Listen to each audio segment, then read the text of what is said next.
نحمدہ ونصلی ونسلم علی رسولہ النبی الامین المکین الحنین الکریم الرؤوف الرحیم اما بعد فاعوذ باللہ من الشیطان الرجیم بسم اللہ الرحمن الرحیم لقد کان لکم فی رسول اللہ اسوۃ حسنہ صدق اللہ و مولانا العظیم۔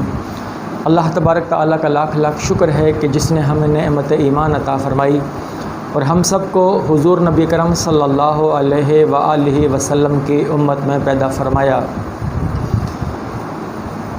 سورہ الاحزاب کی آیت نمبر 2 جس کی میں نے تلاوت کی، اللہ پاک نے فرمایا فی الحقیقت تمہارے لیے رسول اللہ صلی اللہ علیہ وآلہ وسلم کی ذات میں نہایت ہی حسین نمونہ حیات ہے۔ اس کا مطلب یہ ہے کہ جو شخص اللہ تبارک تعالیٰ کو راضی کرنا چاہتا ہے اسے چاہیے کہ حضور نبی کرم صلی اللہ علیہ وآلہ وسلم کی سیرت کا دامن تھام لے۔ اگر آقا علیہ الصلوۃ والسلام کے ساتھ ہمارا تعلق محبت پر مبنی ہو، اطاعت اور اتباع پر مبنی ہو اور حقیقت پر مبنی ہو تو یہ تعلق انسان کو رب سے ملا دے گا۔ ہمارے ہاں جن لوگوں نے محبت کو فوکس کیا انہوں نے اتباع اور پیروی کو تھوڑا نظر انداز کیا، اور جن لوگوں نے اطاعت اور اتباع کو فوکس کیا ان لوگوں نے محبت کو اگنور کر دیا، تھوڑا نظر انداز کر دیا۔ تو محبت پر مبنی بھی ہمارا تعلق نبی پاک صلی اللہ علیہ وآلہ وسلم کے ساتھ ہونا چاہیے، اور اطاعت و اتباع کا تعلق بھی ہونا چاہیے، اور ان دونوں چیزوں میں حقیقت ہونی چاہیے۔ اگر یہ تعلق حقیقت پر مبنی ہوگا تو یہ تعلق انسان کو رب سے ملا دے گا۔ آج سے 1400 سال پیچھے چلے جائیں، سرزمین عرب میں ایک شہر ہے جس میں بہت سے قبائل آباد ہیں۔ اب وہاں پر اس سرزمین پر جو قبائل آباد ہیں، وہ جو معاشرہ ہے، اس معاشرے کے اندر نہ تعلیم ہے، نہ تربیت ہے، نہ تہذیب ہے اور نہ ثقافت ہے۔ لوگوں کو قتل کر دینا اور خون بہا دینا کوئی گناہ نہیں سمجھا جاتا۔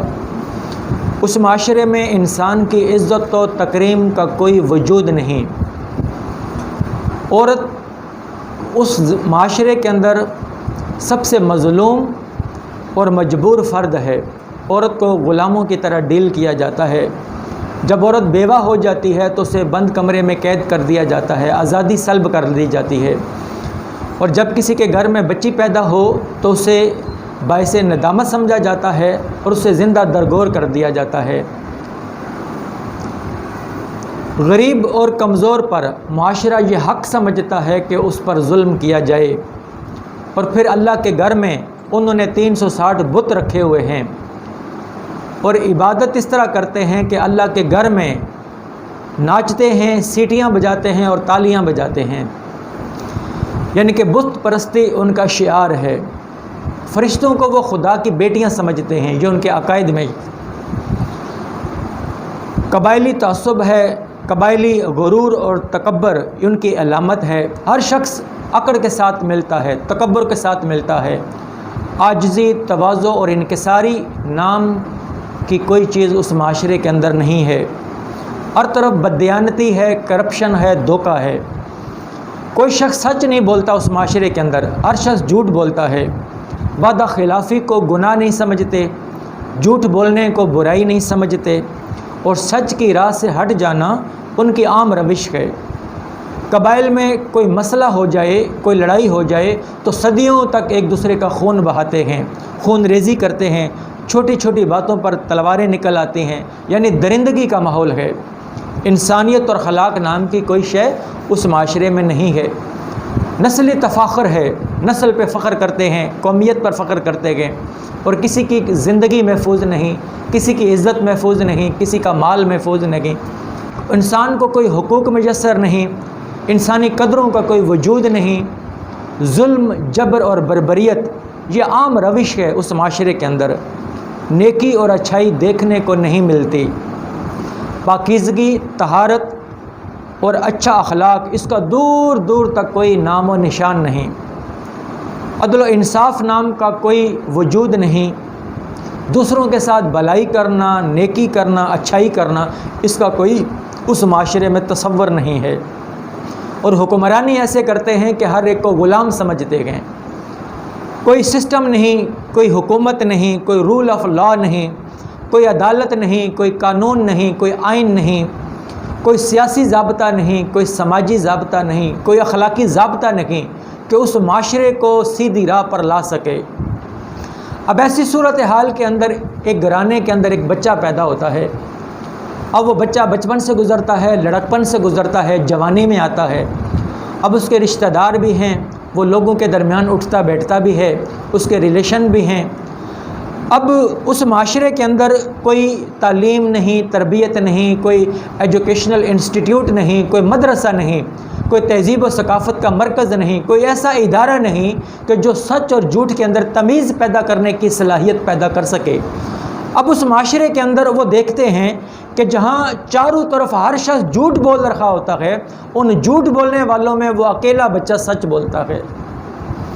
جہاں چاروں طرف وعدہ خلافی کرنے والے ہیں، وہ اکیلا وعدے کو نبھانے والا ہے۔ چاروں طرف برائی کرنے والے ہیں اور وہ بچہ اچھائی کی بات کرتا ہے۔ چاروں طرف ظلم کرنے والے ہیں، وہ رحم کی بات کرتا ہے۔ لوگ فضول گپیں مارتے ہیں، وہ خاموش رہتا ہے۔ لوگ بددیانتی کرتے ہیں، وہ امانت اور دیانت کی بات کرتا ہے۔ لوگ دھوکہ دیتے ہیں، وہ وفا کا راستہ اختیار کرتا ہے۔ لوگ جوا کھیلتے ہیں، وہ پرہیز کرتا ہے۔ لوگ ظلم کرتے ہیں، وہ مظلوموں کی سپورٹ کرتا ہے۔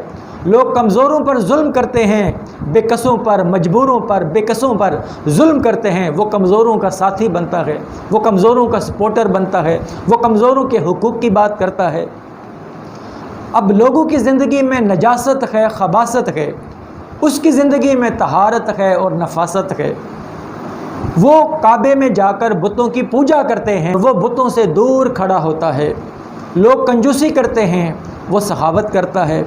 لوگ امتیازی سلوک کرتے ہیں، وہ مساوات کی بات کرتا ہے، وہ برابری کی بات کرتا ہے، وہ ایکویلٹی کی بات کرتا ہے۔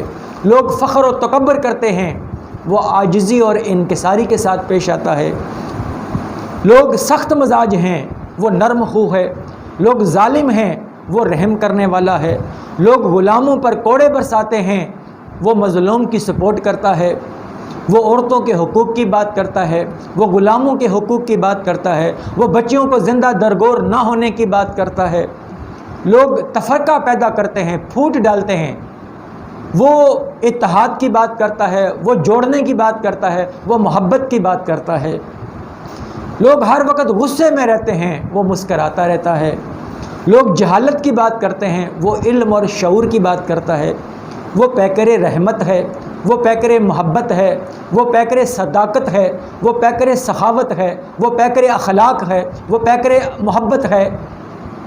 اب ایسے معاشرے کے اندر ایک ایسا شخص کہ جہاں کوئی پڑھانے والا نہیں، کوئی ایجوکیشنل انسٹیٹیوٹ نہیں، جب اس بچے کو یونیک دیکھتے ہیں، منفرد دیکھتے ہیں، لوگوں سے الگ دیکھتے ہیں، تو وہ پھر پوچھتے ہیں کہ یہ کون ہے؟ تو ہر طرف سے آواز آتی ہے کہ ہم اور تو کچھ نہیں جانتے، پر اتنا جانتے ہیں کہ اس کا نام محمد ہے، اس کا نام محمد ہے۔ تو حضور نبی کرم صلی اللہ علیہ وآلہ وسلم کی ذات، آپ کے حسن مبارک کو دیکھیں تو آپ کی پشت مبارک پر دونوں شانوں کے درمیان مہر نبوت تھی۔ آپ کی گردن مبارک چاندی کے ستون کی طرح چمکدار تھی۔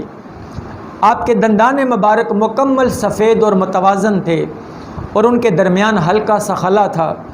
جب آپ صلی اللہ علیہ وآلہ وسلم خوش ہوتے تو آپ کا چہرہ چاند کی طرح چمک چمک اٹھتا تھا۔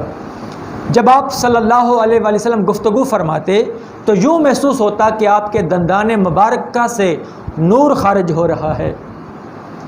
اس لیے کسی شاعر نے کیا خوب کہا ہے کہ سر سے لے کر پاؤں تلک تنویر ہی تنویر ہے، اور گفتگو سرکار کی قرآن کی تفسیر ہے، اور سوچتی تو ہوگی دنیا مصطفیٰ کو دیکھ کر کہ وہ مصور کیسا ہوگا جس کی یہ تصویر ہے۔